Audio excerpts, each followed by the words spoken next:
Para isso, eu vou compor a nossa mesa, que vai tratar um pouco da discussão. E aí, primeiro, eu vou chamar o Leandro Pedron, que é diretor do Departamento de Programas Estratégicos do Ministério de Ciência, Tecnologia e Inovação. Sento aqui, daí. Vou convidar o professor Gilmar Pereira da Silva, que é reitor da Universidade Federal do Pará, estado que cedia a COP. Vou convidar a professora Rayane Assunção, reitora da Universidade Federal de São Paulo.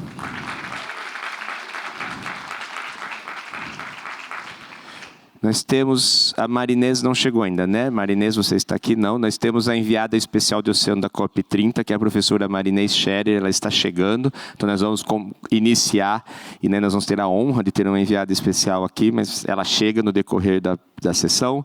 E vou convidar a Thaís Pileja, que é a coordenadora do programa Escola Azul Brasil.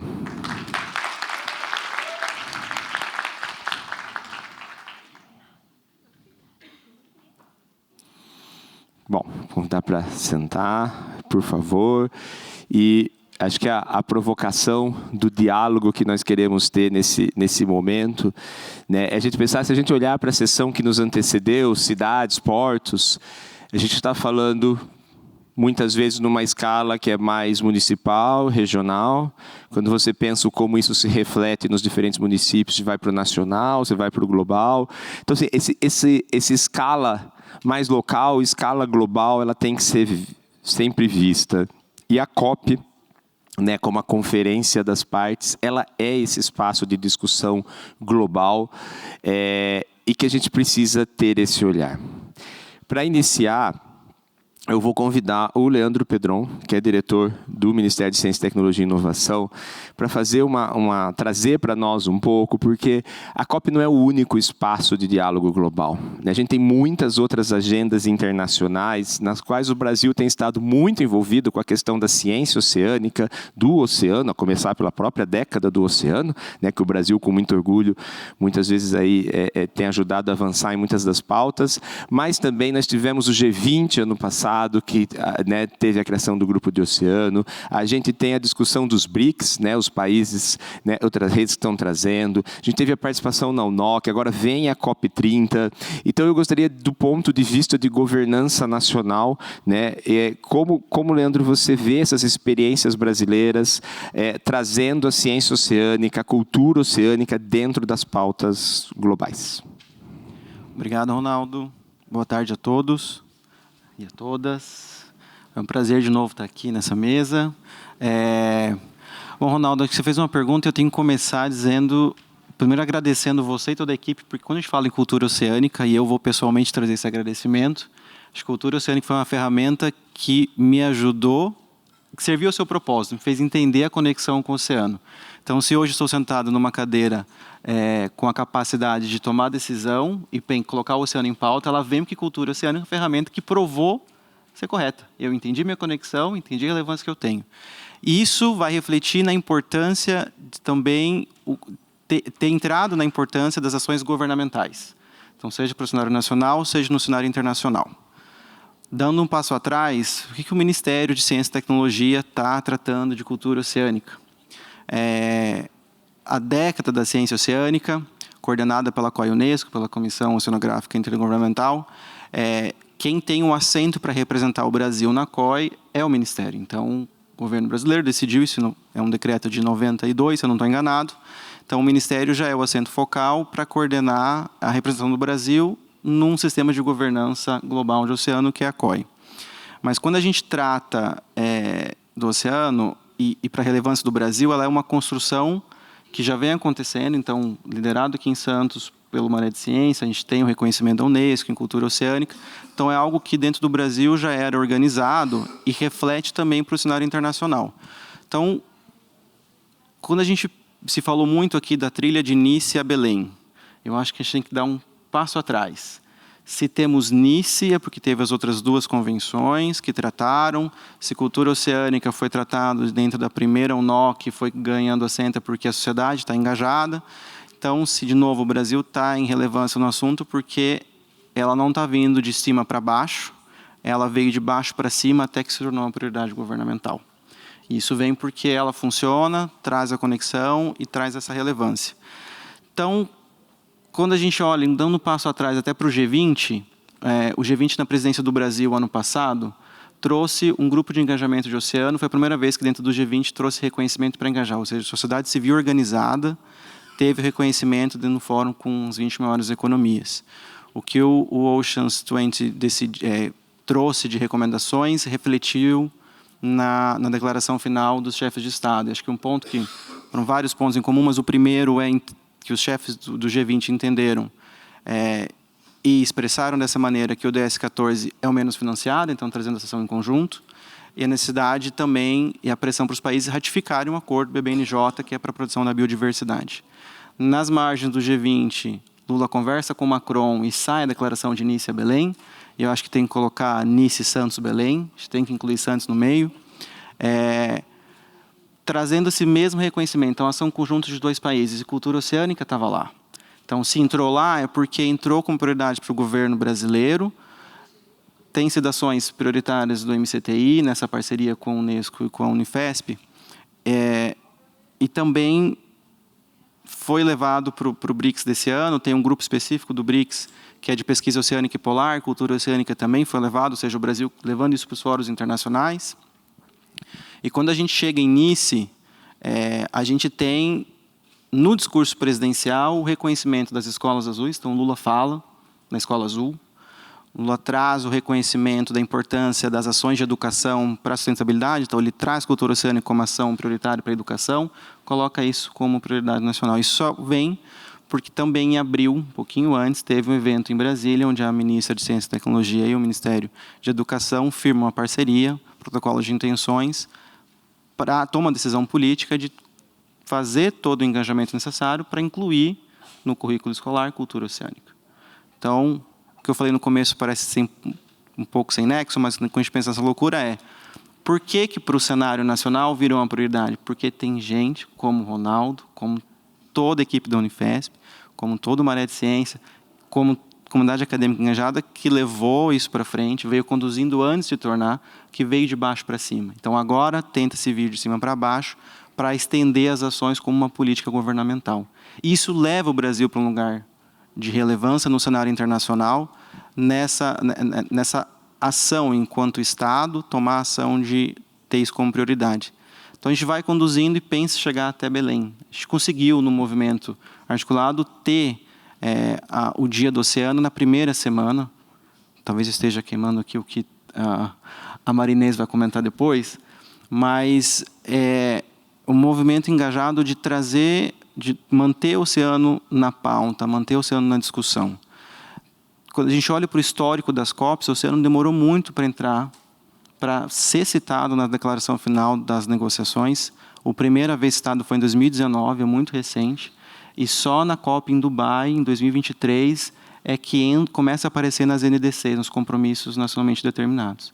O Brasil, em Nice, lança o desafio das NDCs azuis para que os estados coloquem suas ações voltadas para o oceano. Então, tudo isso leva ao ponto de a gente chegar em Belém esse ano e com o oceano continuando em pauta.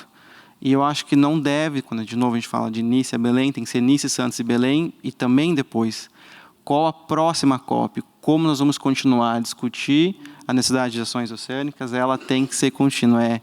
O oceano está em pauta esse ano, por causa da UNOC, por causa da COP em Belém, por esse movimento, mas também temos que pensar em ações para se continuar. E eu acho que cultura oceânica, tudo que a gente está vendo dessa semana de discussões, serve a esse propósito também. Então, vamos usar a ferramenta, continuar engajando e conectando as pessoas. Acho que deu o meu tempo, mas trazendo essas contribuições. Obrigado novamente.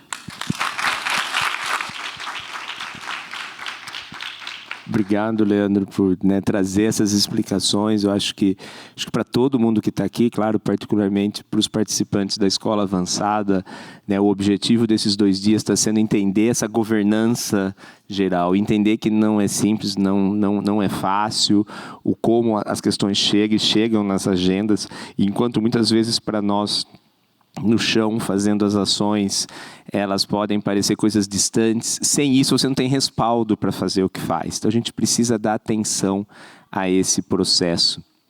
E se me permitem, até a informalidade numa mesa de autoridades, mas o Leandro mencionou uma coisa no início que eu queria destacar aqui, pensando, né, em todo mundo que atua ou quer atuar um pouco nessa questão de levar mais a cultura oceânica ou outra pauta para níveis de governança, que muitas vezes não é sobre instituições, é sobre pessoas. E como o Leandro se autocitou como exemplo, né, eu vou dizer isso. Eu tive o prazer de conhecer o Leandro há 2 anos e meio atrás, quando ele chegou ao governo, e acho que a primeira vez que ele ouviu cultura oceânica, ele ficou tipo assim, fez uma cara que é tipo, do que você está falando?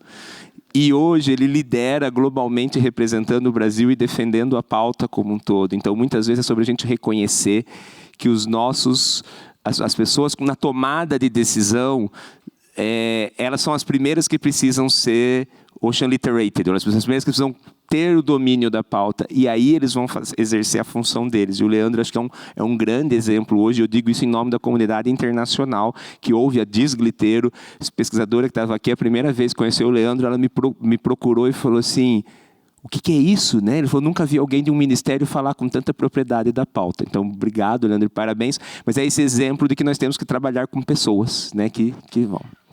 Bom, isso posto e entendendo desse lado dessas grandes questões de governança, como eu disse, esse ano, né, é muito claro para nós brasileiros a COP30 como nosso eixo central e para o mundo sempre, né? Todo ano uma COP será um eixo central cada vez mais urgente.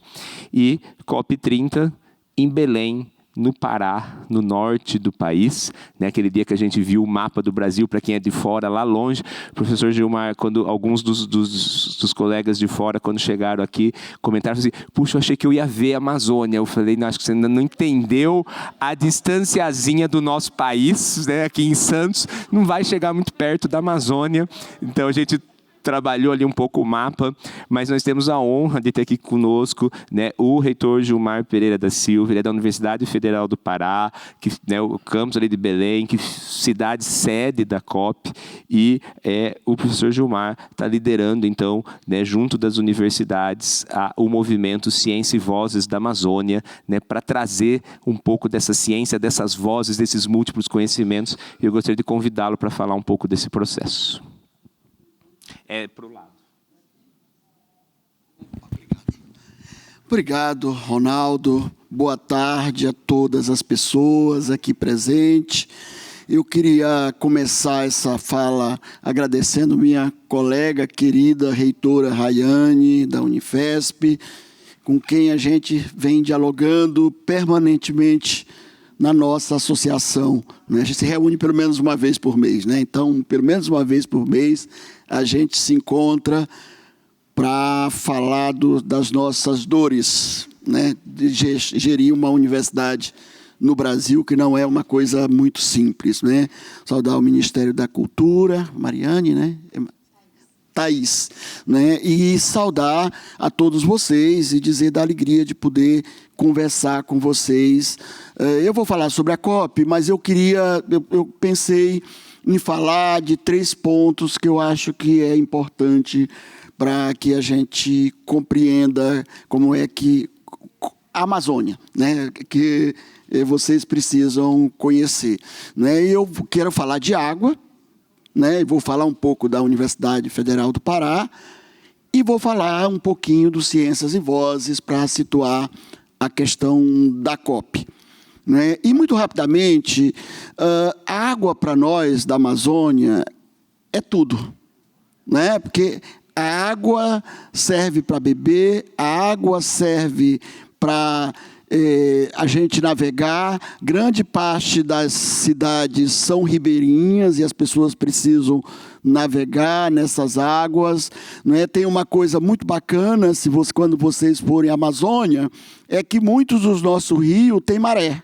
Muitos dos nossos rios, né, têm uma forte maré que, se vocês chegarem, vocês vão imaginar que é mar, né? Então, a relação do mar com os rios é muito forte na Amazônia. Então, o nosso maior porto, que é o porto de Barcarena, hoje, é em um rio, Não é no mar, é em um rio, não é? Se falou tanto de porto aqui, não é? E é num grande rio, o Rio Tocantins, que está lá, o Rio Pará também, chamado um braço do Tocantins, enfim. E sem contar com os maiores rios da Amazônia inteira, não é? Que estão nessa região, o estado do Pará, sobretudo para as pessoas de outros países. Não é? É o segundo maior território do Brasil, não é? O primeiro é o Amazonas, o segundo é o estado do Pará. Não é? E quando você junta a Amazônia inteira, ela tem 59% do território brasileiro. Sabe? A população é muito menor. Né? A população talvez é muito menor até do que a população de São Paulo, né? Do estado de São Paulo. Mas quando se trata do território, é uma região muito grande. Então, a nossa relação com as águas é muito importante, não é? E faz nos lidar com a vida. Eu acho que o Ronaldo tem ido a Belém, né? Tem dialogado com a gente e ele tem ido menos do que o que a gente gostaria que ele fosse, não é? Mas tem ido a Belém e a gente tem feito parcerias importantes, fizemos eventos importantes lá na Universidade Federal do Pará, queremos continuar fazendo e para aprofundar esse diálogo sobre as águas e sobre os oceanos, porque a gente tem as duas coisas. Tem os rios, os grandes rios, mas também tem o oceano. Num espaço desse tamanho, tem as duas coisas. E a gente vem criando os embates importantes, Ronaldo. Tem um exemplo, nós temos dois exemplos que eu gosto de colocar e que nós, da Universidade Federal do Pará, ajudamos a construir. Um é o acordo de pesca, né? Que foi as comunidades, junto com a gente, criou uma política de que a pesca, em um determinado momento, o pescado não pode ser capturado porque ele está em reprodução, né? E nós temos uma cidade, aí sim, no oceano, né, que tem a produção de caranguejo, né? E que também, através de pesquisas dos nossos professores, a gente também criou um acordo para proteger o caranguejo, proteger o mangue. Né? Você estava falando do mangue, né? É uma região grande de mangue, numa cidade chamada Bragança, que aqui tem Bragança Paulista, é lá Bragança do Pará.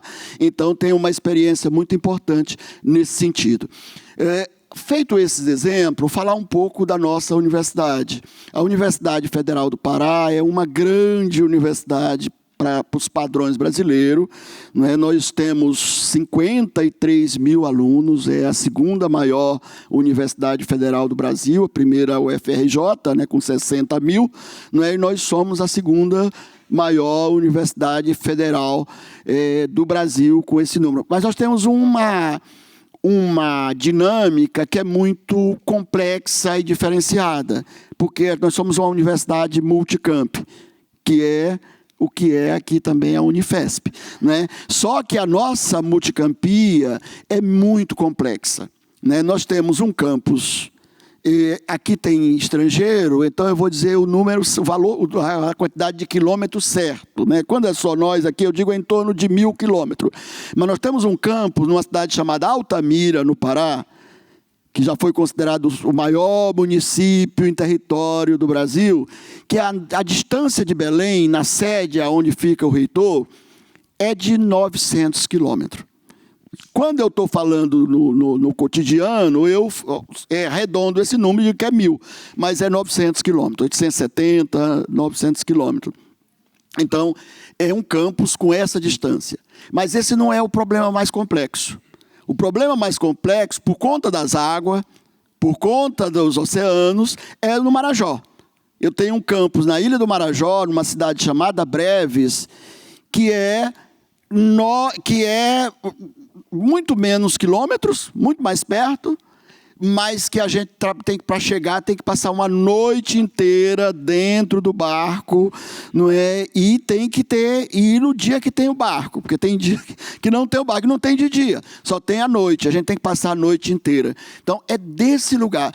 A Amazônia, o Ronaldo falou uma coisa legal, para problemas complexos, né? As respostas têm que ser complexas também. Então, a Amazônia é muito complexa, é fascinante. A Amazônia é fascinante. Eu brigo com todo mundo e tenho feito isso, tem sido o meu mantra, que é o seguinte: chamar atenção. Nós temos muita água, talvez a maior quantidade de água do país está na Amazônia, a maior quantidade de floresta está na Amazônia, de animais, de peixe, mas a Amazônia tem outras coisas, tem gente, né? Tem ciência, tem pesquisadores, sabe? A gente tem feito esse exercício para chamar atenção para esse processo, que é fascinante. Ontem eu estava com a presidente da COP, junto com o embaixador da França, e a gente falava disso. Não é? Hoje, a gente tem um orgulho de que nós somos hoje a universidade que mais fala de Amazônia no mundo. Era a USP até ontem, Rayane. É a segunda. A USP agora virou a segunda. Que é nada mais justo. Você está lá na Amazônia com seus pesquisadores. Se alguém que tem que pesquisar sobre a Amazônia, todo mundo pode pesquisar, mas a gente tem obrigação de pesquisar, e não tem nada que você faça que não tenha uma linha com tudo isso.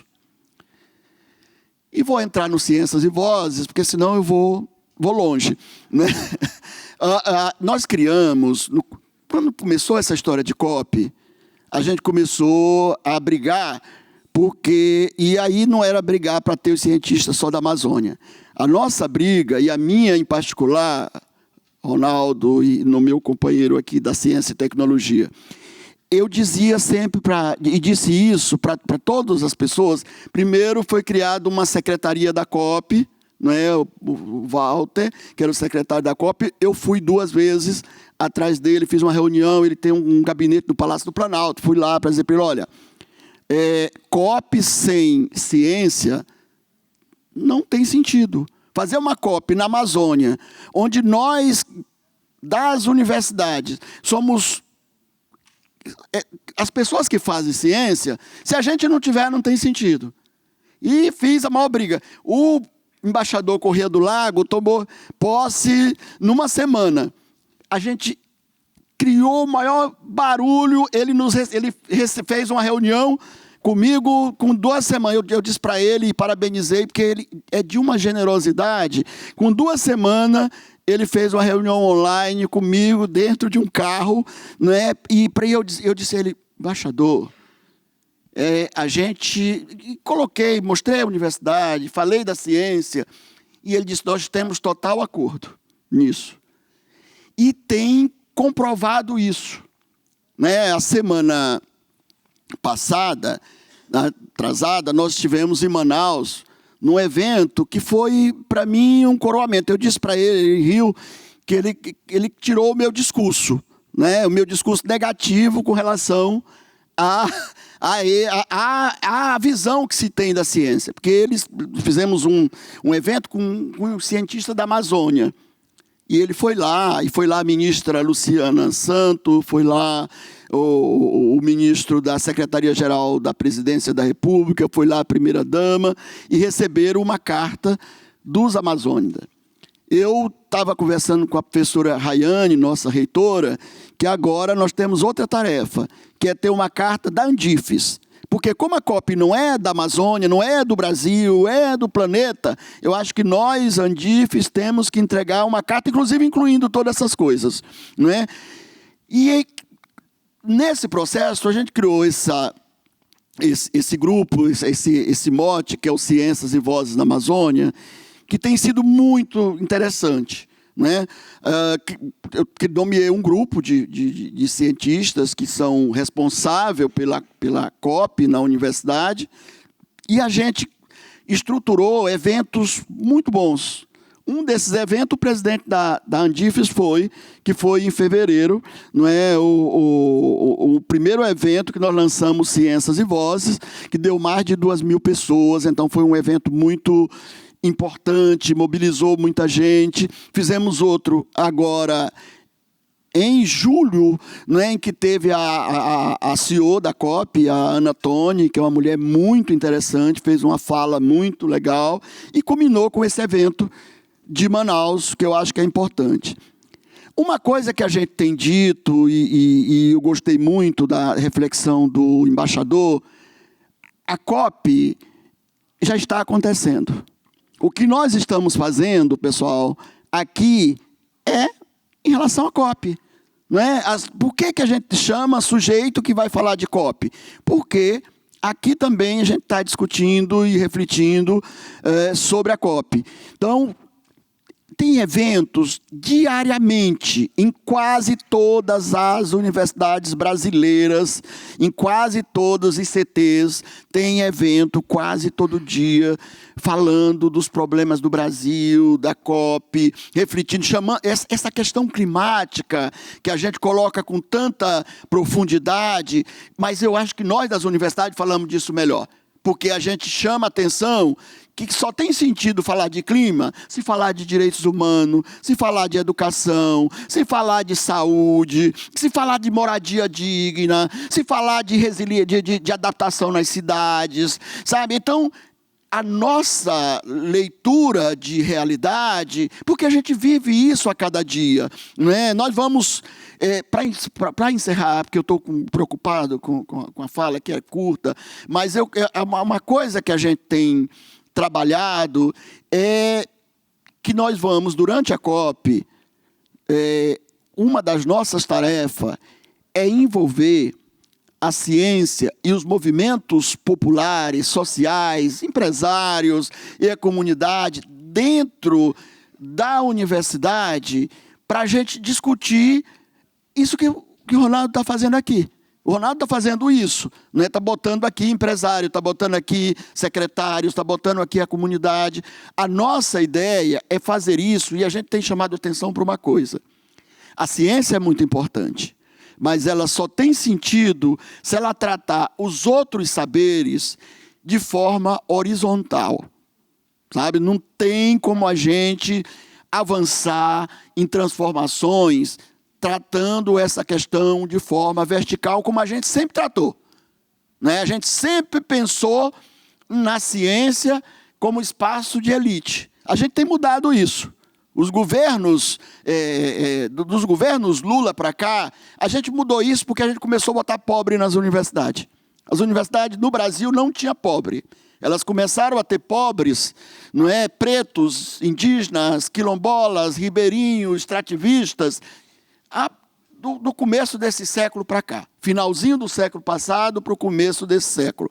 Então, a gente tem uma responsabilidade e uma tarefa muito grande. Eu quero muito falar de clima durante a COP, mas eu quero muito falar de gente. Eu quero muito que as pessoas se sintam bem durante a COP.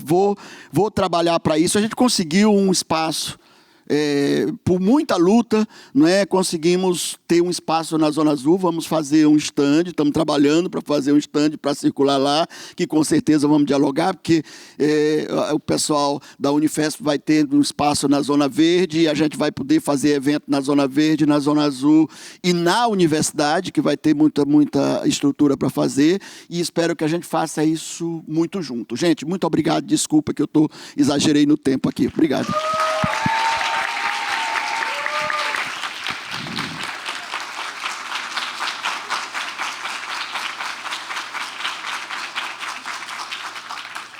Reitor Gilmar, muito obrigado, e jamais se desculpe, o senhor se deslocou de lá de Belém para vir nos dar a graça de poder falar sobre isso. Eu acho que isso traz um valor que é importante, que a gente sabe que nem sempre a gente consegue fazer, mas é o lugar de fala, né? E ninguém como quem está liderando, que vive o local, para estar aqui. Assim como amanhã nós vamos ter a tarde toda esse palco ocupado por crianças e professores, porque é o lugar de fala deles, e eles têm que falar, né? Então hoje é um espaço de governança, então quem está nessa governança? Agora, estando lá em Belém, liderando o processo de lá, como o senhor disse, é uma rede, são todas as universidades. E claro, com muito orgulho, a Unifesp tem também feito algumas coisas, então a gente achou que era muito importante ter a presença da nossa reitora, a professora Rayane, a quem agradeço muito também por estar aqui, para trazer um pouco dessa visão de que isso é um movimento global, né? Então também as universidades que estão fora ou mais distante fisicamente aqui no Brasil, um país que está se mobilizando para isso. Então, para a senhora trazer um pouco dessa experiência a partir da Unifesp. Bom, boa tarde. Quero agradecer aqui o convite e a oportunidade de fazer parte aqui dessa mesa, né? Mais uma roda aqui, né? Nós estamos conversando aqui sobre o tema, né, da cultura oceânica. Então, quero agradecer ao professor Ronaldo Cristofoletti, né, pelo convite, pela organização aqui do evento. Em nome dele, agradecer a todos os professores e professoras que estão realizando esse trabalho. Muito bom, né, ver a nossa Unifesp, a Universidade Federal de São Paulo, fazendo esse trabalho. Então, agradecer ao diretor Gustavo, que é do IMAR, que está aqui presente, professor Dan, que é chefe de gabinete da Unifesp. Fizemos questão de estarmos aqui hoje por vários motivos, né? Primeiro, pela importância do tema, né? Pela potencialidade que ele tem, né, na formação de pessoas, no diálogo com o território, na interlocução, né, com os membros da governança, seja do poder público municipal, dos vários municípios, autoridades portuárias, com as escolas, com as crianças. Então, por isso, o evento ele já seria, né, muito importante para a gente estar aqui. Acho que o outro elemento importante é porque justamente o meu amigo reitor, né, vindo da Federal do Pará, aceitou o convite. Eu falei, mas eu tenho que ir lá recebê-lo, é lógico, né? Eu tinha que fiz questão de estar aqui também para recebê-lo, por entender também a importância que as universidades federais têm no país, né? Nós temos defendido muito, né, o papel da ciência no sentido, né, tanto da nossa existência enquanto país, seja na compreensão nossa enquanto povo, como também no nosso papel na defesa da nossa soberania, né? A gente tem dito, não existe país soberano se não for um país que tenha uma produção do conhecimento, porque só assim nós vamos ter um povo que, de fato, seja autônomo, seja, né, possuidor de um conhecimento que possibilite ele tomar as melhores decisões. Então, eu não poderia deixar de estar aqui para poder dialogar, né, sobre o que nós temos feito enquanto universidades públicas federais aqui no nosso país. E agradecer também aqui o Leandro, que representa o governo federal, né, então o Ministério da Ciência e Tecnologia, porque no nosso país, acho que é importante também destacar isso, nós até fizemos um levantamento. O local onde se produz, né, o maior número de pesquisas são nas universidades, né? Então, quando nós falamos do sistema, né, de ciência e tecnologia no nosso país, e o Ministério, né, dialoga, embora as universidades federais, na estrutura do governo federal, nós estamos vinculados ao Ministério da Educação, nós temos uma ligação direta com o Ministério da Ciência e Tecnologia, porque parte da nossa missão institucional, que é formação, está no Ministério da Educação, mas a produção do conhecimento, a ciência, né, grande parte, ela é financiada pelo Ministério da Ciência e Tecnologia. Então, queria aqui também agradecer, né, ao Ministério da Ciência e Tecnologia, né, na sua pessoa, agradecer à ministra também, Luciana Santos, pelo papel que ela tem feito, né, para o fortalecimento das nossas universidades. E aqui, a Thaís, né, que está aqui né, como coordenadora, mas também representando o conjunto de pessoas, né, que tem um papel super importante aqui, porque quando nós falamos de cultura, né, nós estamos falando de educação, mas nós estamos falando de mudança de concepção e de mudança de comportamento, né? Então, ter esse trabalho junto às escolas, com as crianças, significa que nós vamos mudar as regras de convivência entre as pessoas e das pessoas com o meio ambiente, né? Então, se nós estamos falando de uma cultura oceânica, nós temos que formar essa concepção de mundo e essa concepção de ser humano. Então, muito importante, e fico super feliz de estar aqui com você hoje, compartilhando aqui deste momento. Bem, a Universidade Federal de São Paulo, ela é uma universidade razoavelmente jovem enquanto universidade. Nós completamos 30 anos em dezembro do ano passado, né, enquanto universidade. Mas nós somos de uma história de 92 anos. Né? A nossa primeira escola é a Escola Paulista de Medicina, que depois foi se transformando, e há 30 anos nós nos tornamos uma universidade com todas as áreas do conhecimento. E aí também uma universidade multicamp. Então, nós temos aqui o campus da Baixada Santista, que tem 2 unidades, o Instituto Saúde e Sociedade e o Instituto do Mar, né, que está desenvolvendo essa atividade, mas nós temos também um campus em Diadema, um campus em São Paulo, 2 campos em São Paulo, né, na Vila Clementino e na Zona Leste, em Osasco, Guarulhos, São José dos Campos. Então, é uma universidade que hoje está espalhada por regiões metropolitanas, né? Então, por isso, cada universidade tem a sua complexidade e o seu desafio. E eu sempre digo, né, imagine o que é uma universidade espalhada por regiões que só a cidade de São Paulo tem 12 milhões de habitantes. Então, nós estamos falando, né, de uma universidade que está aqui na Baixada Santista, que reúne 9 municípios com esses desafios que estão sendo dialogados aqui todos os dias, né, que vocês estão aqui em formação. Então, são territórios muito diferentes também, porque a Baixada tem uma característica, São Paulo tem outra, São José dos Campos tem outra característica, mas todas essas regiões são regiões metropolitanas, portanto, com alta complexidade. E com, né, a discussão que nós temos feito, até em função, né, já tem uma produção do conhecimento em todas as áreas, como eu disse, mas em função da COP, como é que a nossa universidade também foi se organizando. Então, nós constituímos uma comissão COP 30, então o professor Dan Levy, que está aqui, ele preside essa comissão. E qual foi o objetivo, né, de formarmos uma comissão? Entendendo que nós temos, né, uma produção do conhecimento altamente importante e que ela deveria servir, né, como um aporte para os desafios do tempo presentes, relacionado com o tema que é mudança climática, mas nessa perspectiva que o reitor Gilmar colocou aqui, pensando, né, no impacto que essa mudança tem nas diversas dimensões, pensando na dimensão ambiental, mas também a dimensão social, econômica, política e social. Então, por isso que o nosso congresso, que terminou ontem, né, nós tivemos um congresso de 5 dias também na nossa universidade, nós falávamos justamente de mudanças climáticas, né, e o combate aí às injustiças, portanto, na promoção de justiça social.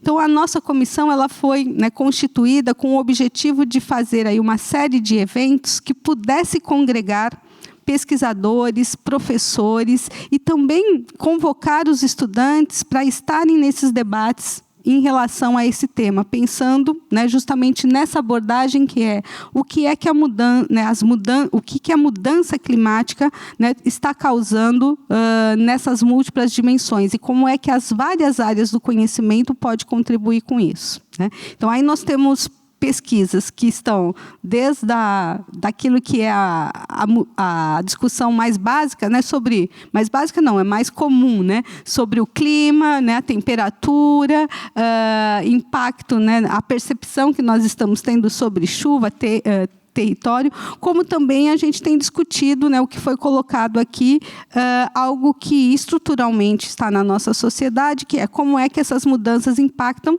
de forma totalmente diferente as diferentes classes que estão presentes na nossa sociedade, né? Então, o impacto que tem, óbvio que tem impacto em todo lugar, mas dependendo de onde você mora, dependendo da sua condição social, esse impacto vai ser totalmente diferente, né?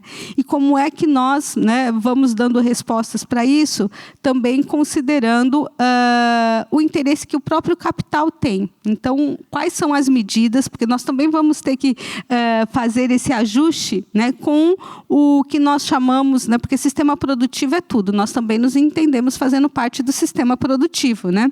Porque a gente também tem essa discussão, mas como é que vocês medem o impacto? Fala assim, olha, pode ter um feriado aí, verifica se esses barzinhos dessa rua aqui funcionam. Não funcionam esses barzinhos da esquina se não tiver os estudantes, os professores da universidade, né? Fica tudo parado naquela rua, né? Quando é férias, não tem nada funciona naquele bairro, né? Falei, então esse é um indicador de que a gente causa um impacto econômico, inclusive, né? O supermercado não funciona, a farmácia não funciona, mas o bar muito menos, né? Então, a gente, né, tem um impacto ali naquele território, né?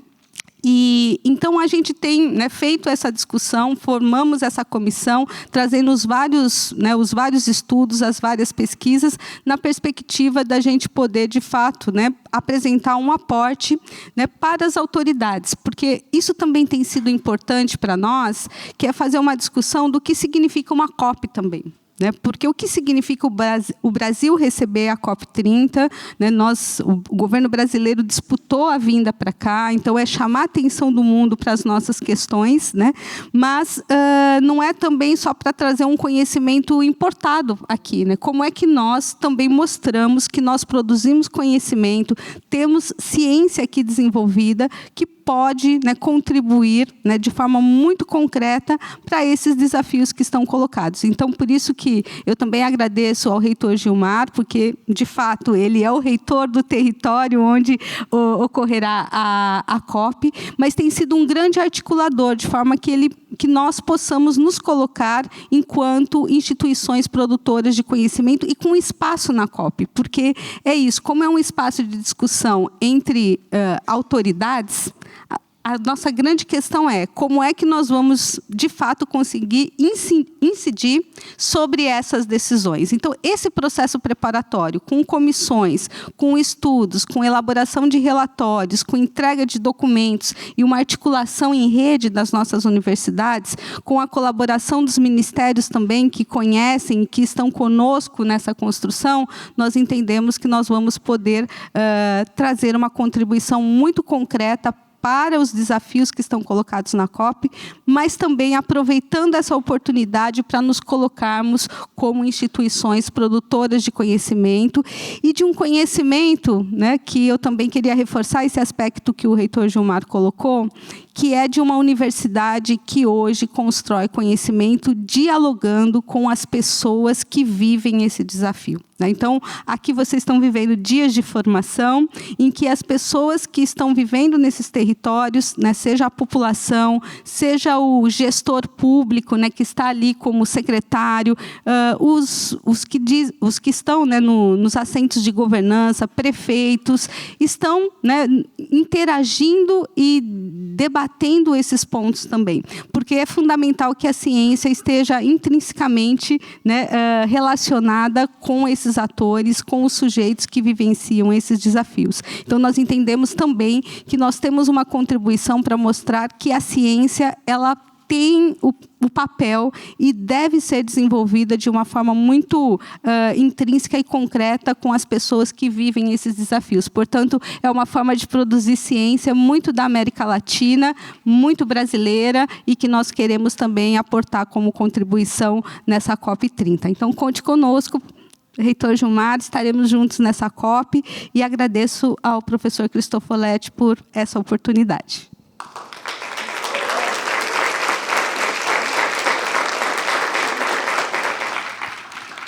Obrigado, professora Rayane, por também trazer, né, dessa importância de todas as universidades, mas também de uma universidade que busca esse diálogo, que constrói, acho que cada vez mais disso.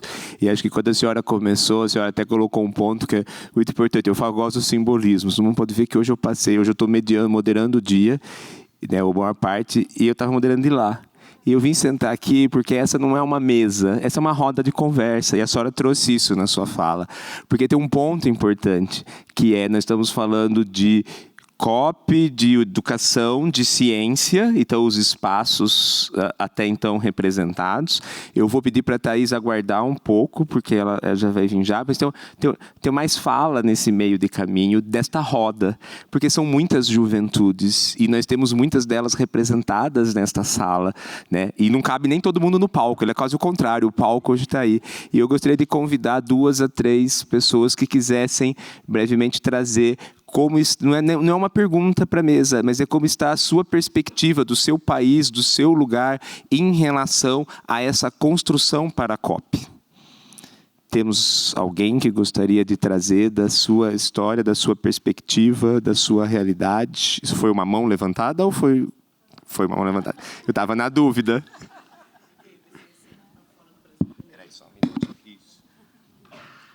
Aí vamos ver se em seguida, se a gente tiver os colegas de outros países que gostariam de trazer.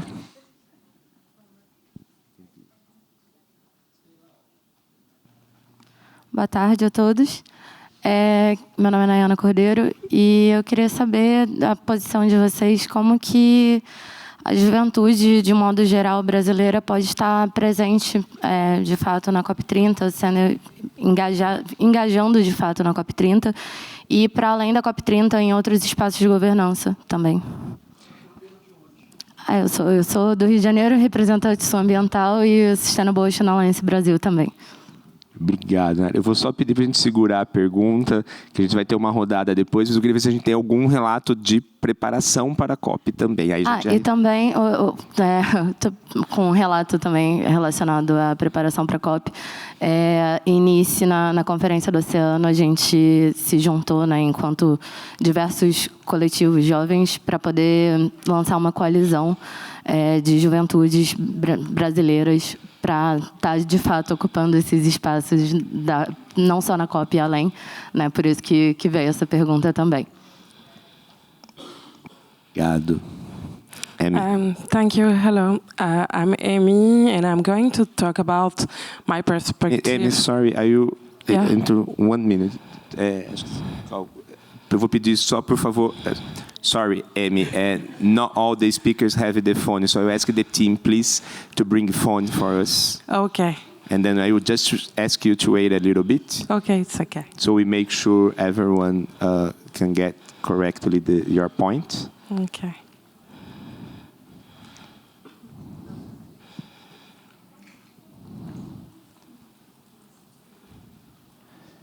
Enquanto isso, eu vou já atualizando, né? Nós vamos ter queremos ouvir esses 3 relatos, nós vamos seguir com a Thaís, né? A professora Marinês Scherer, nós vamos ouvi-la amanhã pela manhã, então nosso cronograma, que é sempre ajustável, porque ela está presa na serra, o voo atrasou, depois a descida do aeroporto para cá está com muita neblina, e ela está no caminho aqui me atualizando de 5 em 5 minutos, que estou tentando chegar, e eu falei para ela, calma, amanhã cedo a gente vai ouvir da enviada especial, tá? Mas ela não vai chegar em tempo desta mesa.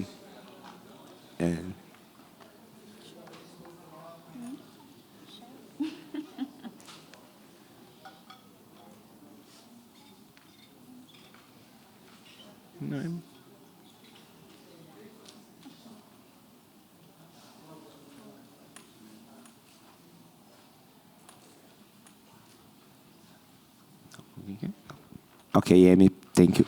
Thank you. So I'm going to share my perspective from the French Amazon because I'm leading a non-profit organization between Europe and West Africa, and for the first time we organized a local conference of youth in French Guyana, and it was amazing. We were able to gather young from the Brazilian borders, Suriname borders, and it was wonderful. We did it with the University of Cayenne and also Guyana University and also the hospital. It was amazing during 3 days. But we are stuck because it's complicated. We also finish our recommendation. We can also share it with you. It's the recommendation of the French young Amazon, because in the Amazonia we have the French speakers, and it's also important to bring them during this COP. So it was very important for us to do this inclusion and to show their voices. But now we are facing with many challenges because this COP, it's very important, but it's also challenging about the accommodations, about also giving space to the young. So now we are also applying to many side events, etc. But we don't know the issue on this COP for the young. So we did a lot of work with them. We choose five French speaker young who will come with us, but the problem will be we don't know also how to finish our program, how to find accommodation. We just have 2 months before the COP. Okay, it's important to talk about the road to the COP, talk about the youngest, their education, but it's also better to give them space and have also tangible and concrete action for them. Thank you. Obrigado. Temos uma fala a mais. Yeah. Hello, I'm Annemie from Belgium, but I work in Australia. And I want to take a bit of a voice because we're talking about youth, yet I can't see youth. Sorry, not wanting to call you old, that's not what I mean. As an early career ocean professional, I think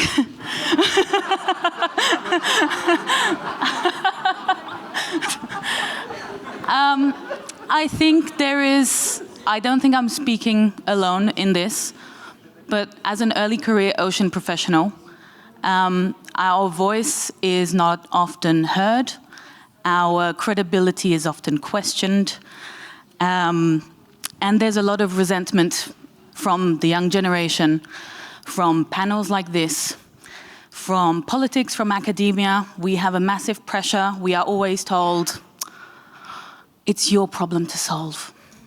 I'm a scientist. Saving the world is not my role. I explore the role. Educators are fighting with TikTok to get attention. They're fighting with TikTok to avoid the spread of misinformation. Decision makers, I'm sorry, I'm really stressed because I'm really resentful. Decision makers have to make the boldest decisions. And we are told to do that. But with the sessions we have seen today, there was a lot of superficial talk. And I know diplomacy is needed to start the conversation. But how can we, as ECOPs, be bold in a world that is already politically unstable? Learn to make good decisions when our leaders, our mentors, don't even show us the way. So what I want to hear and to learn here is for you to show us the way, to show us how to be bold. Don't expect us to be bold while you enjoy pensions very soon or not that soon.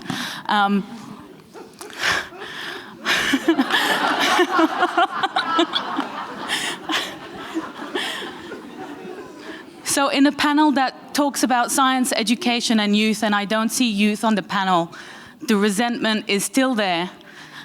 Please show us the way. Don't talk about us, include us in these discussions. Show us the way.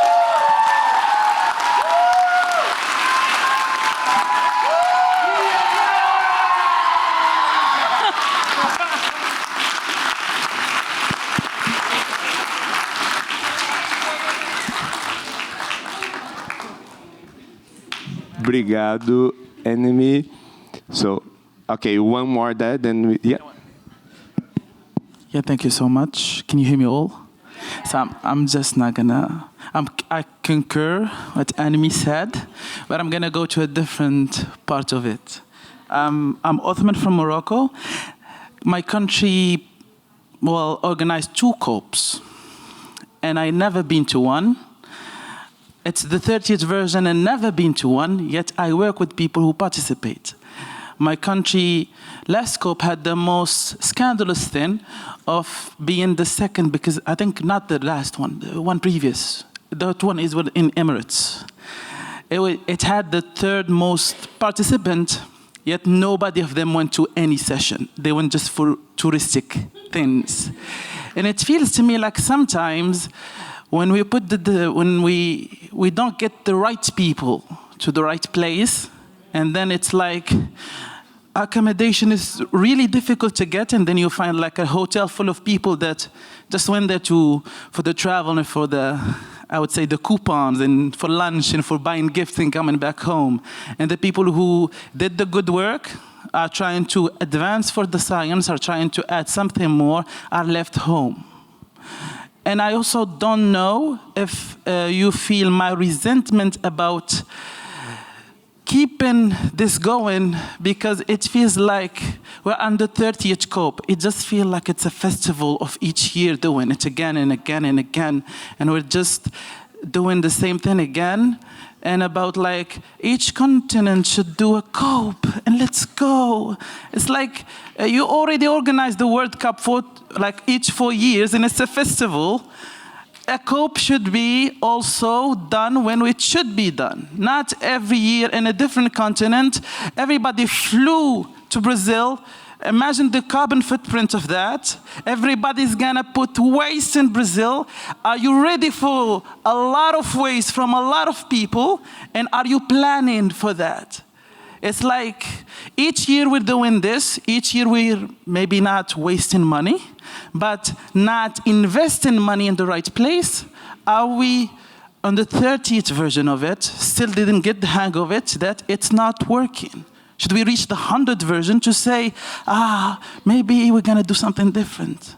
So that's my resentment that I feel. Thank you.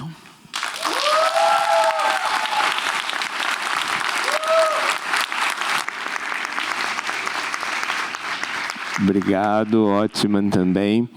Eu vou fazer 2 comentários antes de passar para a Thaís, porque depois a gente vai ter a rodada de dizer. Eu acho que todos eles são importantes, das experiências, das questões.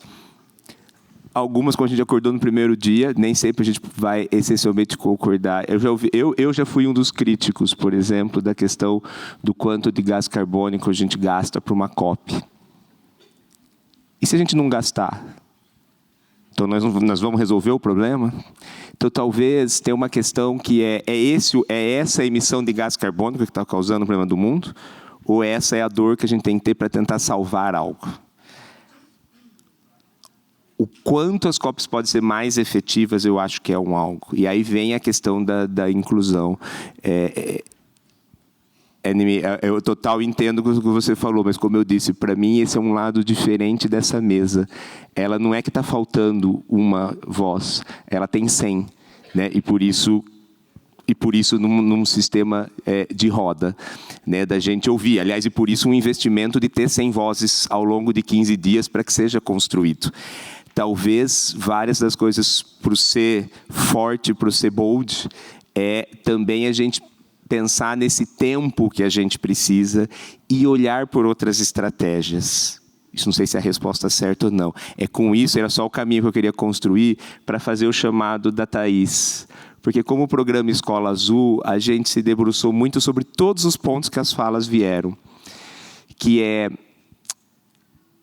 qual o papel da juventude? E aqui uma juventude mais jovem, são muitas juventudes, né?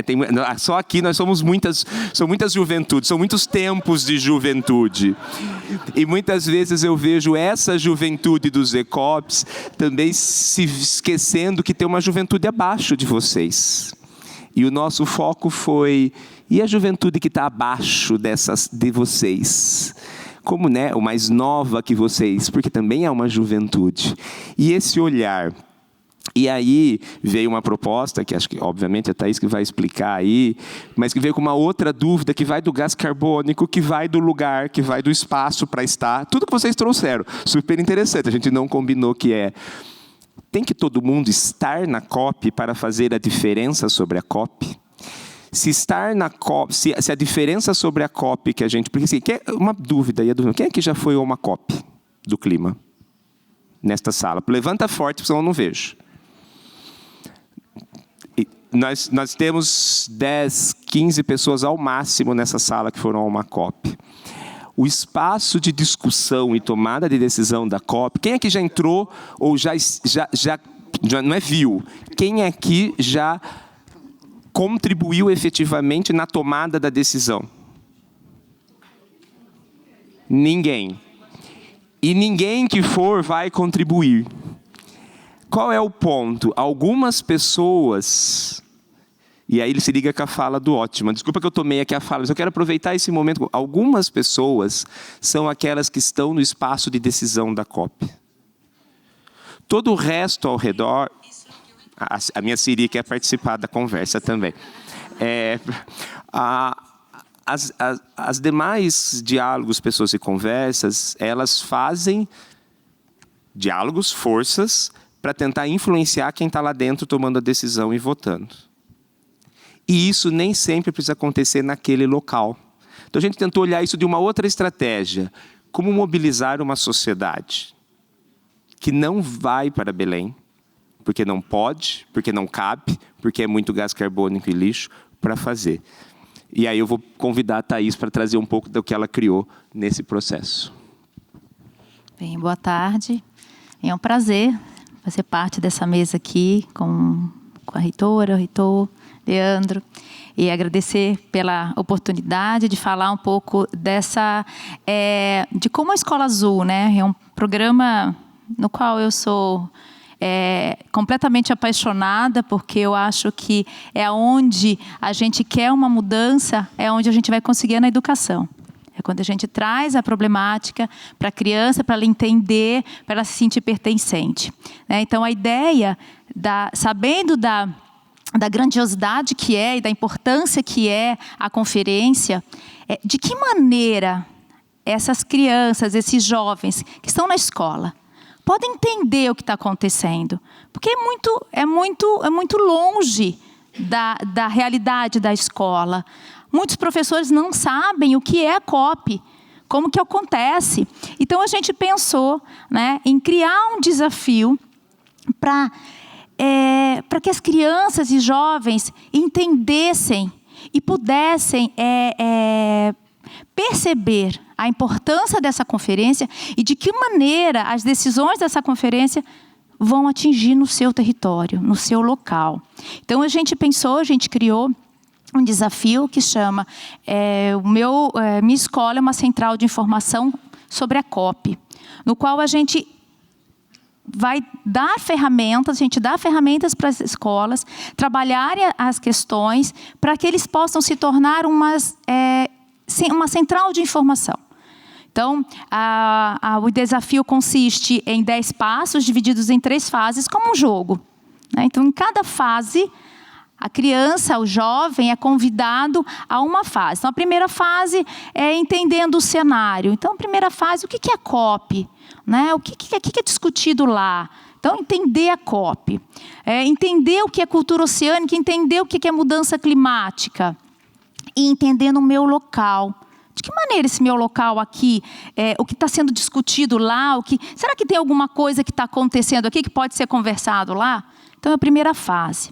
A segunda fase, a gente convida os estudantes a procurar, a saber a busca de informação. Então, é coleta de informação. Então, onde eu vou buscar essa informação? O que é uma fake news? A gente sabe que existe muito. Então, como que eu vou me preparar para buscar? Onde eu busco essas informações? E a terceira fase é a concretização da central de informação, onde os estudantes serão porta-vozes daquilo que é discutido lá na COP, para a comunidade. Então, ele tem que entender como que é a audiência dele, como que eu vou comunicar. E aí, se a gente pensar no Brasil do tamanho que é, com as realidades que aqui a gente viu um pouquinho, com as realidades que a gente tem, cada escola vai decidir a sua forma de comunicar. E aí, a gente preparou um material para que guiasse, norteasse esse professor, né, essa escola. Então, esse material, ele veio não só com material de consulta, mas também de iniciativas interessantes. Então, o desafio Mini 3030 do cenário de Lisboa foi um parceiro nosso, no qual a gente teve uma participação bem expressiva, né, do Brasil, como iniciativa para trabalhar as questões. Outras iniciativas, como a Minicop do Instituto Alana também, foi outra sugestão que fizemos para as escolas. Então, o tempo inteiro, a gente dá esse suporte às escolas para que elas se preparem.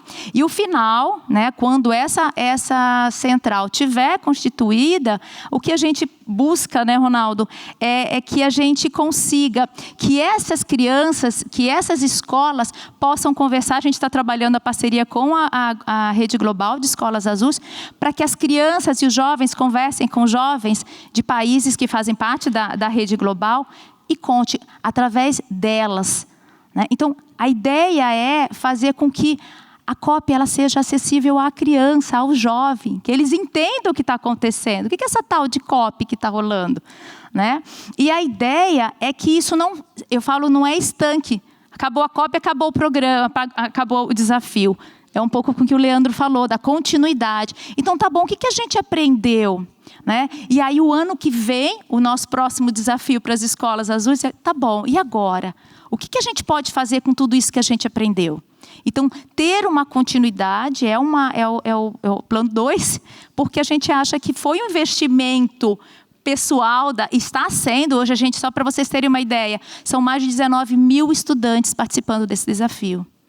Então, é muito lindo. A gente está hoje com escolas nas 5 regiões do Brasil. Então, a gente está trabalhando a COP ali em todas as regiões para que essas crianças, esses jovens, que são a força, né? A gente sabe da força desse jovem, então, e que a gente possa formar estudantes cada vez mais focados, cada vez mais entendendo do seu pertencimento, né? E da potencialidade que tem a voz do jovem, da criança e do jovem hoje, enfim, em qualquer lugar, né? Então, essa é o nosso desafio que foi lançado e está sendo um sucesso aí com as escolas trabalhando e muito felizes. Assim, o feedback que a gente tem é de muito engajamento com os estudantes.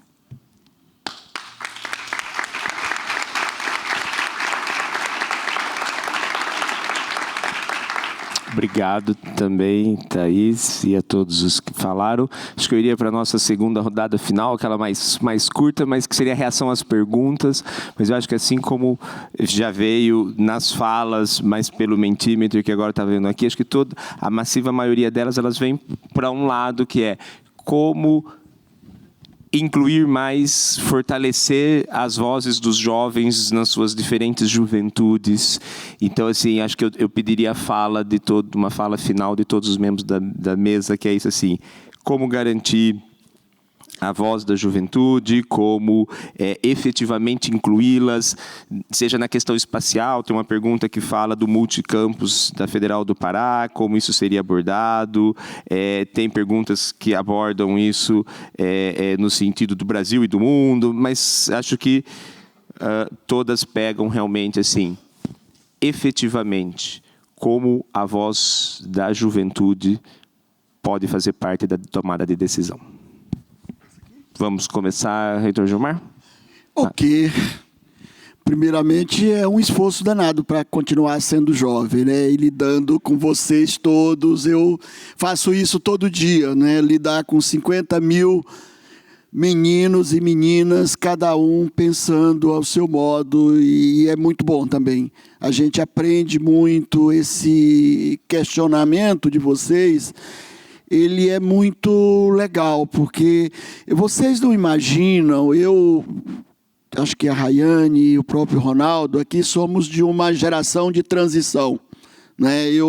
Você falou do TikTok e falou dessas coisas todas. Eu sou da área de educação e você não imagina o meu desespero. Eu oriento tese, não é? Você não imagina, porque eu tinha uma época, quando eu comecei a orientar tese, eu tinha uma preocupação grande com o plágio, não é? E cuidava disso com atenção e etc. E conseguia ver isso porque ainda não tinha o ChatGPT, né? Agora, com o ChatGPT, eu pego a tese dos meus orientandos de doutorado e fico desesperado, imaginando, quando eu vejo muita crase, muito ponto e vírgula, eu fico perguntando, será que é mesmo? Será que não foi o chat que fez?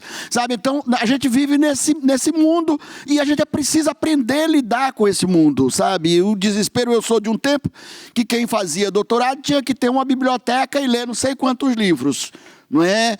E me desespera muito que a gente hoje leia muito menos, né? E faça muito mais tempo, pegue muito mais síntese, não é? É uma coisa que me assusta, não é? E eu fico imaginando como é que essas pessoas vão lidar com esse mundo, né? E elas vão lidar, com certeza. Elas estão em outro mundo. O meu talvez seja um mundo que não esteja dando certo, que não esteja mais conectado com essa lógica. Mas é preciso que a gente tenha um trabalho de mediação entre essa lógica que está nascendo e que é muito fugaz. Eu aprendi datilografia, eu fui diplomado em datilógrafo, e acho que muita gente foi, não é? Muitos de nós fomos.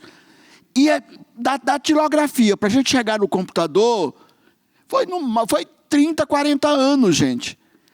Hoje, para a gente mudar de um sistema de computação por outro, é do dia para a noite. É do dia para a noite. Então, lidar com esse processo, lidar com essa compreensão de juventude e ainda lidar com a questão de classe. O Ronaldo falou muito bem. Nós estamos falando de juventudes. Nós não estamos falando de juventude, é juventudes, porque tem N juventudes. Quem estuda juventude, eu estudo trabalho, as relações de trabalho.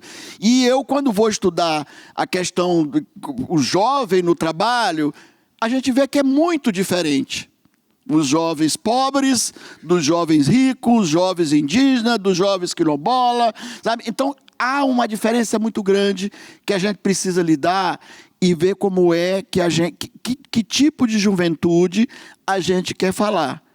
Eu penso que as universidades, e eu e minha colega Rayane colocamos aqui alguma coisa nesse sentido, nós que estamos gerindo as universidades, nesse momento, temos feito um esforço danado para lidar com essa juventude mais pobre.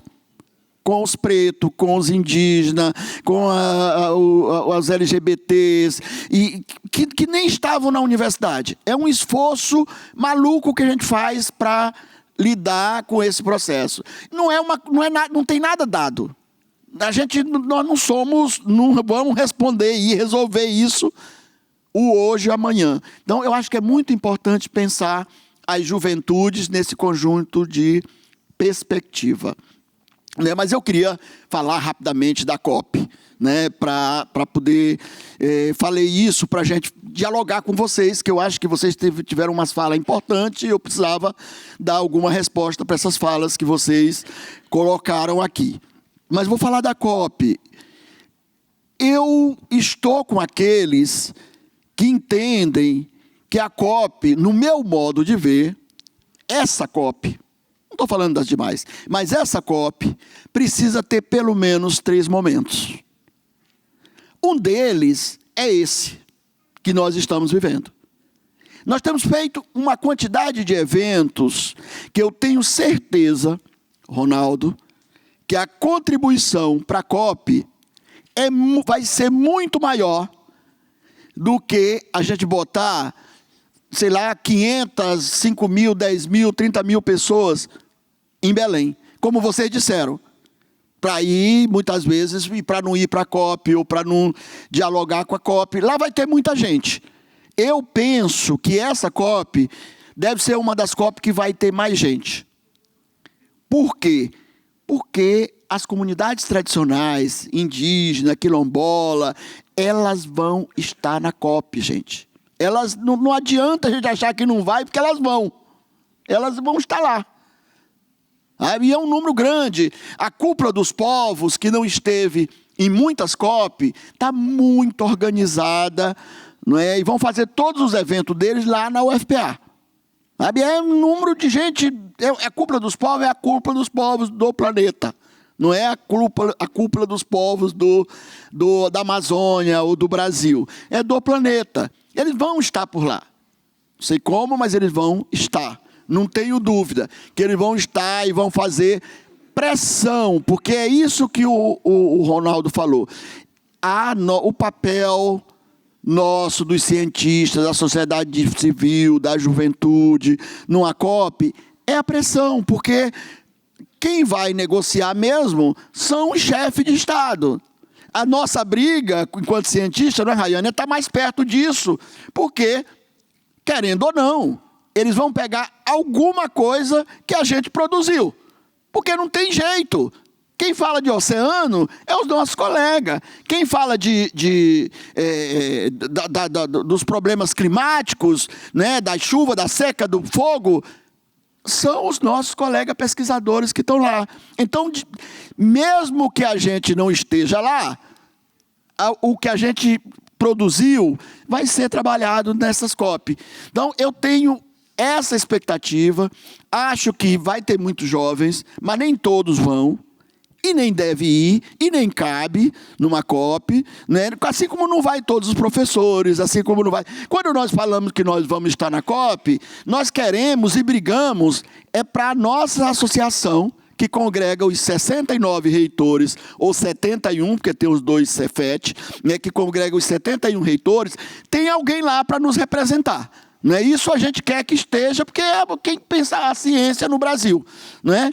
E vão estar, porque a gente vai brigar para estar, vai conseguir fazer com que esteja. Mas a gente não imagina que nós vamos estar todos lá. Talvez até passe por lá um dia, 2, mas nós não vamos ficar 11 dias lá, porque nós temos também as nossas outras tarefas que são importantes. Uma última palavra sobre fazer e não fazer a COP. Eu acho, pessoal, que qualquer oportunidade que a gente tiver de juntar mais gente para refletir sobre a nossa existência no planeta, nós temos que aproveitar. Nós temos que aproveitar, nós temos que fazer, porque não vai o carbono, vai juntar mais. Gente, imagine o povo que vão para São Paulo todo dia. O povo que vai para Belém todo dia sem COP, sem nada. Então, nós somos um pingo d'água no oceano. É 10 dias ou 8 dias por ano que nós vamos estar num processo desse. E eu quero falar, para fechar, de legado. O que é que eu espero de legado dessa COP? E espero das COP todas, de legado. É a possibilidade da gente fazer esse debate. Para mim, essa é a maior conquista. Gente, e queria dizer mais uma coisa. Meu grande sonho era que tivesse mais jovem fazendo o que vocês estão fazendo. Fazendo esse debate que vocês estão fazendo. Não é pouca coisa vocês se reunirem, jovens de 40 países, mais uma quantidade grande de jovens do Brasil, juntamente com nós, um pouco mais velhos, mas também jovens, não é? Para a gente dialogar e debater os nossos problemas, não é? A COP é um mote, pessoal. A COP não vai resolver nossos problemas. Eu não tenho essa ilusão. Mas ela é um espaço importante para a gente debater e pensar em construir um futuro razoável para a gente viver nesse planeta. Esse é o meu desejo, é o meu sonho. E eu quero dizer a vocês, cada vez que eu me encontro, e eu me encontro quase todo dia, com juventudes, um grupo de juventudes, os mais complexos possível, eu me sinto mais jovem, né? Eu me entendo que eu aprendo mais, apreendo mais, porque na verdade é isso. A nossa tarefa cotidiana a gente não sabe muita coisa. A gente vive o tempo inteiro aprendendo, desaprendendo, criando coisas novas, e não tem um lugar melhor para a gente aprender, senão com vocês, senão com essas juventudes todas e com as complexidades que elas têm. Queria agradecer mais uma vez, eu acho que esse é o encerramento da fala, dizer que foi muito prazeroso vir aqui. Eu saí de Belém ontem às 1h da manhã, cheguei em São Paulo às 7, cheguei aqui às 9, fiquei aqui, mas eu estou muito feliz e até passou o sono, não é, falando com vocês. Um grande abraço, muito sucesso, parabéns, professor Ronaldo, obrigado, Rayane, pela sua generosidade, pela disposição de vir aqui. Eu fiquei muito feliz também em lhe encontrar por aqui. Obrigado a todos.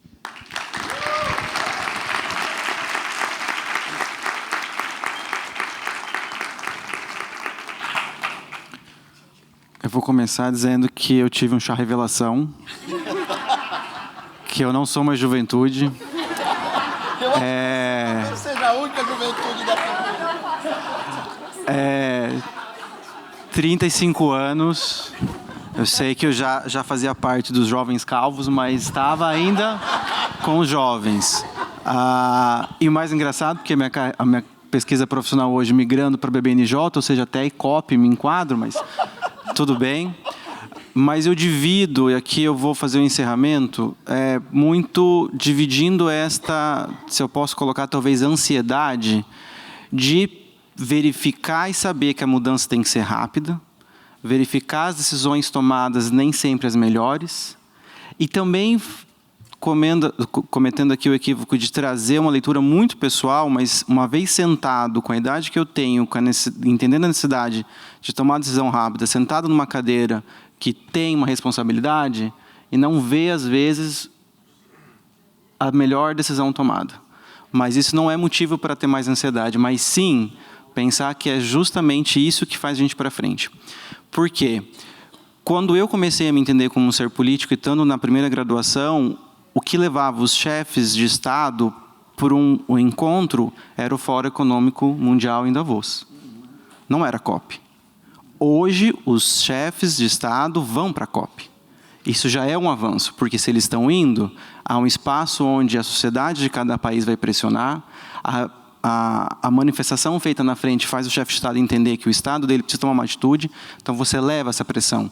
Não é no tempo que precisamos, mas é uma mudança. Então tem essa mudança. Se a COP está em alta, é porque estamos aqui discutindo a COP, pensando em continuidade de ter o oceano na COP, e como a juventude, e aqui eu vou me incluir, porque temos que continuar nisso. Não é o suficiente, mas temos que continuar brigando por isso. Então, para mim, é transformar essa ansiedade, necessidade de tomada de decisão, em mais força para continuar batalhando. Vou pensar ainda que eu sou jovem, com pouco cabelo, mas eu acho que essa mensagem, como, é insistir, é usar as ferramentas e fazer essa manifestação que sempre é necessário. Obrigado.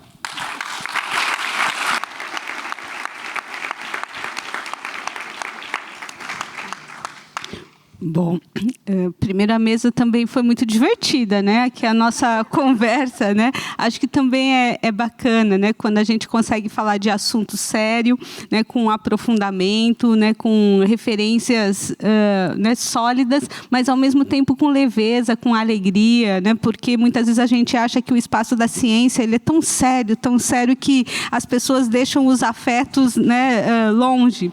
Então, quero agradecer também a oportunidade de poder falar de assunto sério, né, de conhecimento científico, de tomada de decisão política e de perspectiva de futuro com alegria. Né, porque eu também tenho visto que nós, até mesmo pelas análises que fazemos, muitas vezes nós estamos indo para uns cenários muito catastróficos. Parece que não tem futuro, parece que não tem perspectiva.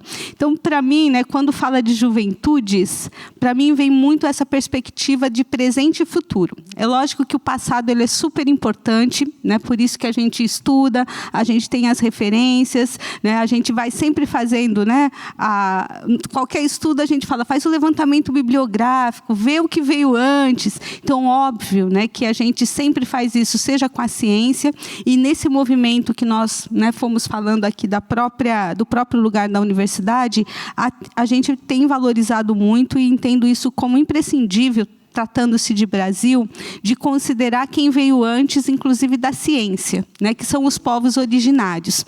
Então, a presença dos povos originários na COP30 é algo extremamente importante. Né? Então, estou entendendo essa COP também como um momento significativo em que a gente vai ter a ciência ali colocada, espero eu, estamos fazendo, né, trabalhando para isso.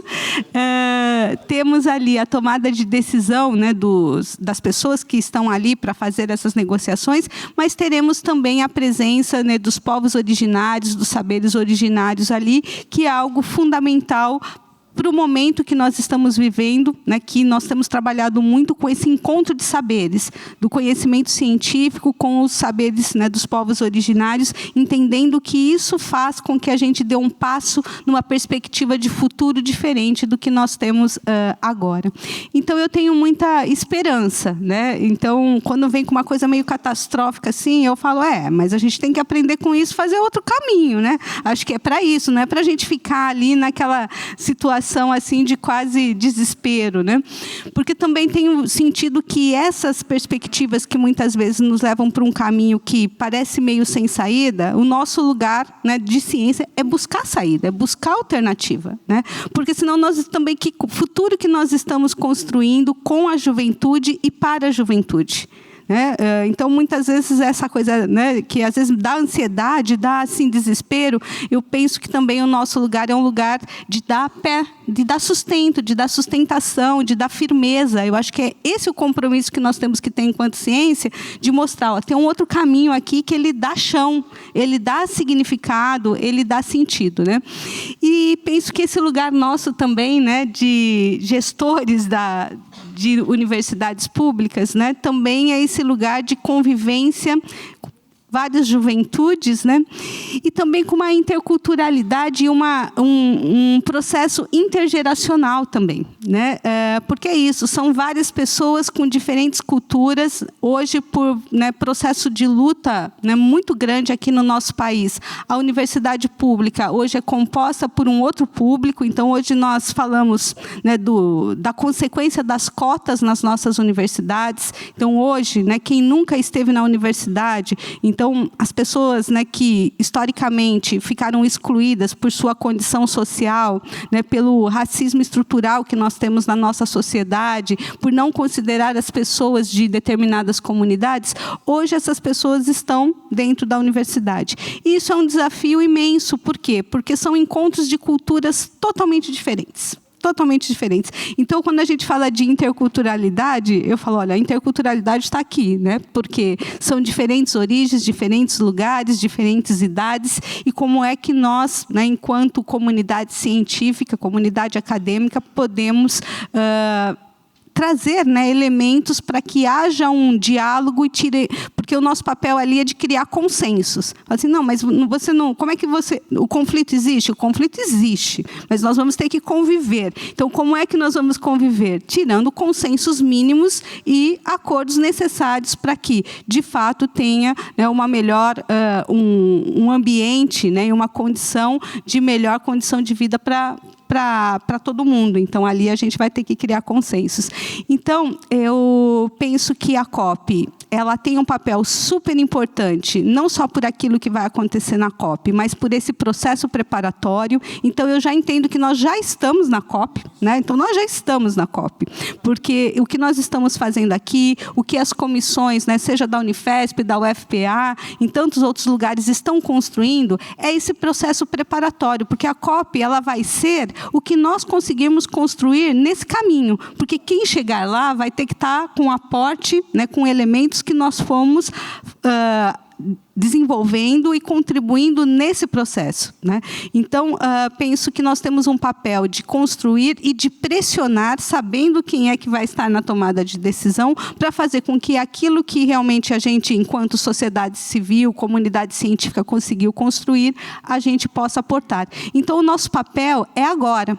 É construir isso, conseguir aportar isso para quem for tomar a decisão ali e fazer a pressão para que a pessoa também que esteja lá, ela esteja num papel de representação, porque hoje é muito difícil fazer a representação. As pessoas vão para os lugares e elas representam elas mesmas. Elas vão lá, elas falam por ela, e não considera aquilo que o conjunto de pessoas que ela representa aportou. Então, penso que o nosso papel é construir esses aportes, fazer a pressão e acompanhar quem é que esteja lá, que se de fato está considerando aquilo que a gente entende como fundamental para um pacto, né, multilateral, para uma perspectiva de futuro e de vida bem mais sólido para todos nós, enquanto comunidade humanitária. Muito obrigada pela oportunidade, uma alegria, um prazer, e vamos construir a COP30, né?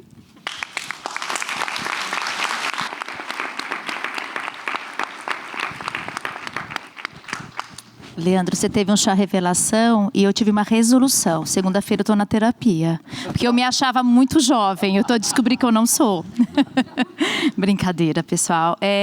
Eu acho assim, dentro do programa Escola Azul, a ideia é trazer o protagonismo estudantil, né?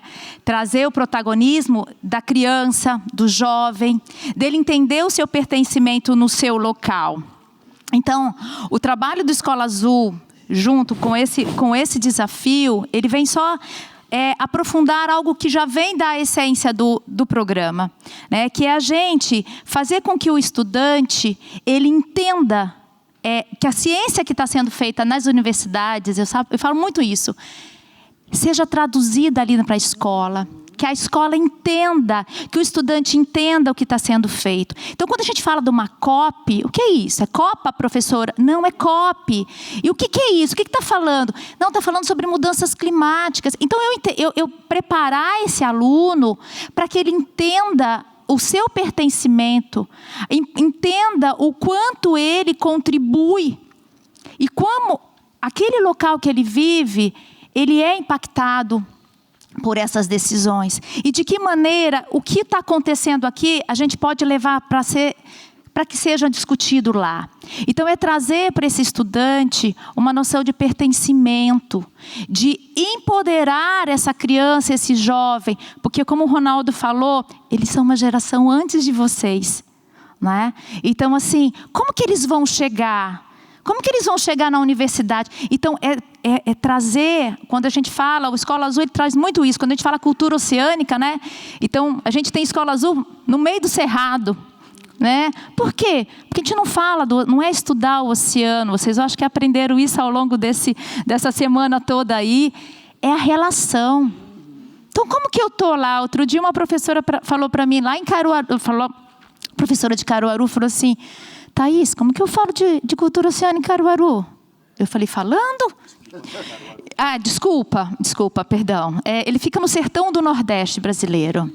Bem no sertão, né? Então, é um lugar completamente longe, né? Um clima semiárido. Então, como que eu falo? Falando dessa relação, né? Então, eu acho que a gente preparar jovens, preparar cada vez mais jovens engajados, com noção de pertencimento e com capacidade dele entender o seguinte, eu sou capaz, né? Eu tenho voz. Porque quem não ouve uma criança falar? Quem não ouve um jovem falar? A gente pode não ouvir o adulto falar, né? Questionar. Eu sempre falo que a criança tem um poder de chegar e botar o dedo na nossa cara e falar assim, por que você está usando uma sacola plástica? Por que você está fazendo isso? Por que você não separa o seu lixo? Não é? O que você faz? Você fica com aquela cara de vergonha.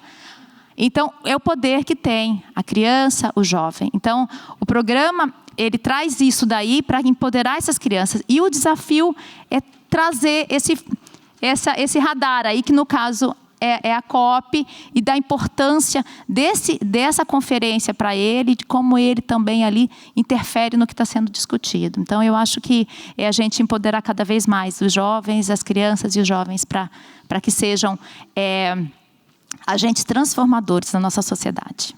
Acho que é isso.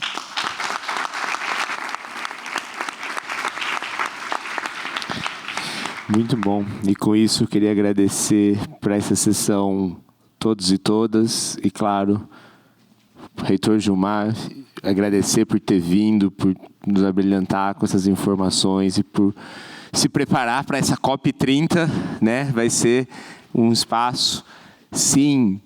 Eu, igual no início, eu fiquei quieto quando vieram as perguntas. A gente reconhecer que a gente tem um jovem mais jovem que a maioria dos participantes da escola, que está num ministério lutando por nós. Ao nosso ECOP, Leandro, muito obrigado por participar da mesa. Professora Rayane também por trazer esse papel da universidade e por liderar uma universidade que está aí também buscando esse processo. Thaís com as escolas azuis por todas as juventudes, né? As crianças na escola de hoje vão estar daqui a alguns anos numa escola avançada de algum tema. E agradecer realmente a todos e todas. Acho que com isso a gente fecha esse olhar, mas abre e continua essa discussão. Amanhã a gente tem o dia quase duplo, né? A gente tem o fórum do currículo azul amanhã, então amanhã nós seguimos com uma discussão, né, igual começamos lá em Belém em dezembro, mas de olhar a governança da educação do currículo azul nesse processo. Pela manhã, à tarde, os participantes da escola avançada, mãos na massa, sobre justiça, equidade, diversidade e inclusão. Enquanto isso, nessa sala, professores e estudantes que vão lotar essa sala vão fazer uma troca sobre o seu papel.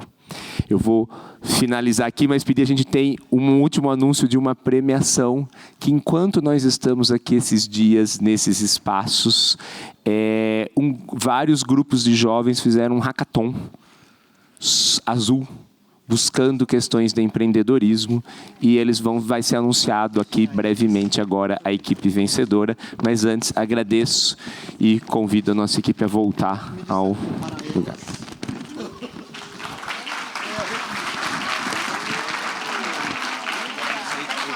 Obrigado. Eu vou falar do QR Code. Pessoal, só rapidinho, posso só para dar um informe aqui? É o seguinte, o nosso movimento Ciências e Vozes está publicando essa revista. A gente tem impresso muito pouco dela para entregar nesses espaços, mas ela tem um QR Code que ela está online. É uma revista que a gente criou com Ciências e Vozes. Não é uma revista acadêmica, né? Acadêmica que eu digo é aquela que a gente tem que fazer citações e etc.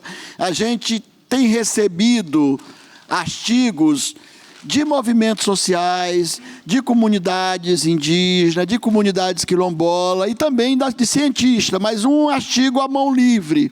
Como é um artigo à mão livre? É aquele que a gente não precisa fazer pesquisa, mas conta uma história, uma experiência, e a gente ficaria muito feliz que os jovens aqui têm como fluxo contínuo, né?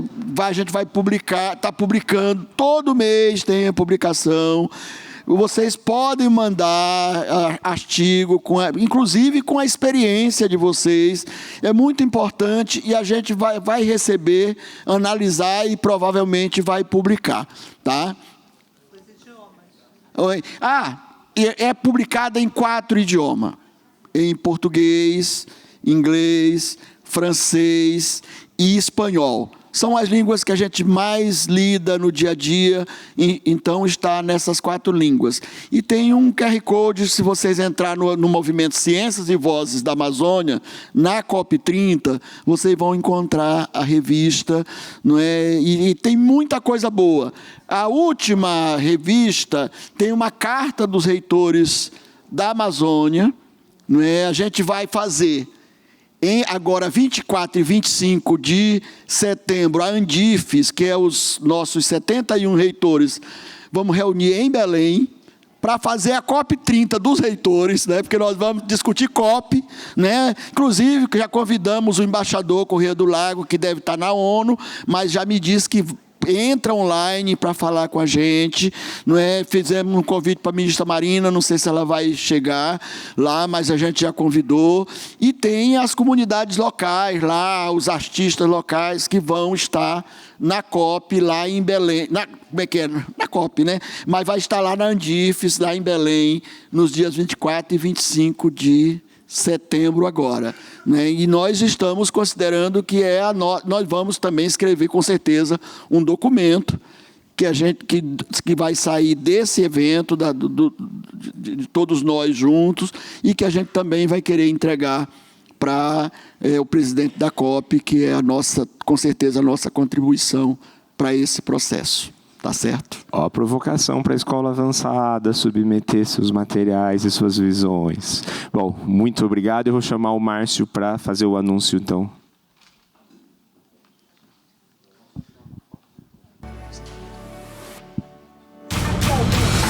Tudo bem? Bom, quero chamar aqui o pessoal da BioOrla. Vamos lá, pessoal. Vamos subir aqui. Fabiana.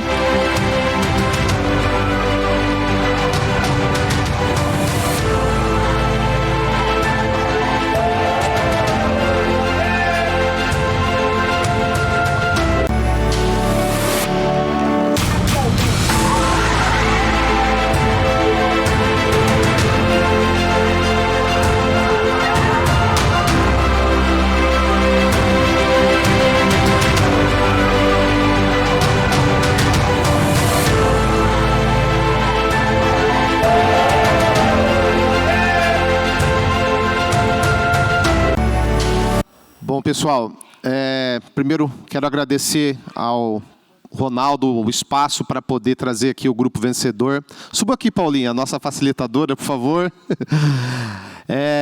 Nós fizemos na terça e na quarta-feira, o Fórum do Corredor Azul. Então, é um espaço de governança que nós construímos aqui da Costa Paulista com o objetivo de construir o desenvolvimento econômico sustentável e inclusivo da costa, através do empreendedorismo e da inovação. Durante os debates que tivemos na terça-feira, discutimos vários pontos, mas os grupos das ETECs ficaram disputando ali para ganhar a premiação de R$2.000. Mais uma visita aqui da Unimar, que a Fabiana vai aqui falar. E nós chegamos aí à conclusão que o time vencedor foi esse time aqui. Eu queria que vocês, então, contassem um pouco, quem que quer falar da ideia que foi vencedora. Quem que quer falar? Vai ser você? Boa tarde a todos. É muito gratificante estar aqui hoje. E esse dia vai servir muito como reflexão e aprendizado. Até porque eu e meu grupo, a gente não mora aqui na cidade. A gente veio de outra. E mesmo assim, a gente ainda conseguiu solucionar um problema. A gente conversou com alguns moradores aqui da cidade e recebemos bastante reclamação sobre o mau cheiro e muitas das vezes o mar que estava sendo inutilizável em dias de pico.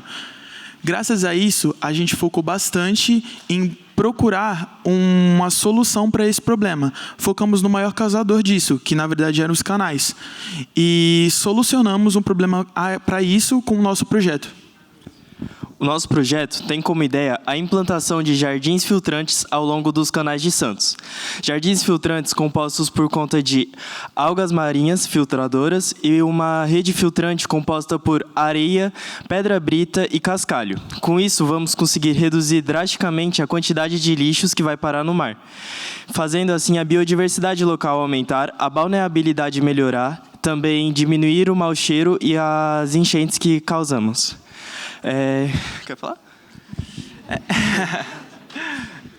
E é isso. Então, tipo assim, a gente focou bastante na biodiversidade local e nas ODSs. Trabalhamos muito em cima disso. E foi isso. Eu espero que vocês tenham gostado do nosso projeto e vou dar uma palavrinha aqui para o Max. Eu queria só terminar realmente falando que também a gente recentemente na cidade teve chuvas fortes, né, com enchentes, e aconteceu muitas vezes acontece no canal assoreamento, que é sedimentos de areia e cascalho que vão para o fundo dos canais com as enchentes. Isso deixa o leito do canal raso e, logicamente, pode atrapalhar o escoamento de água. Então, isso também pode resolver o problema. E essas duas eu não queria falar, só para finalizar mesmo. E é isso. Obrigado. A gente vem do Guarujá. Isso. Obrigado. Fabiano.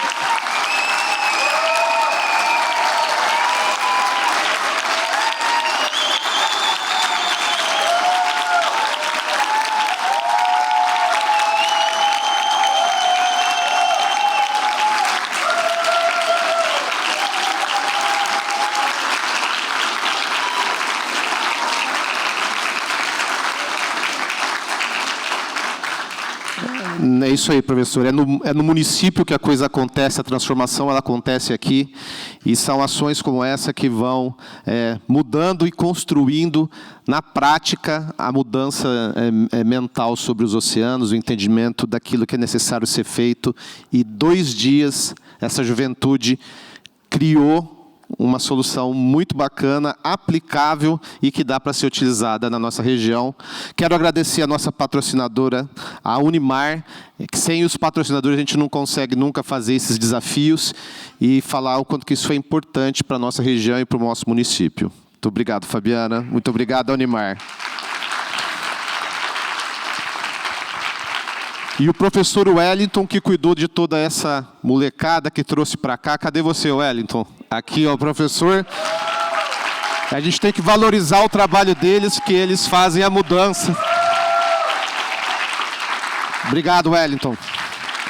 E obrigado, professor, novamente pelo espaço e a oportunidade da gente demonstrar o trabalho dessa molecada, que foi muito bacana. Obrigado.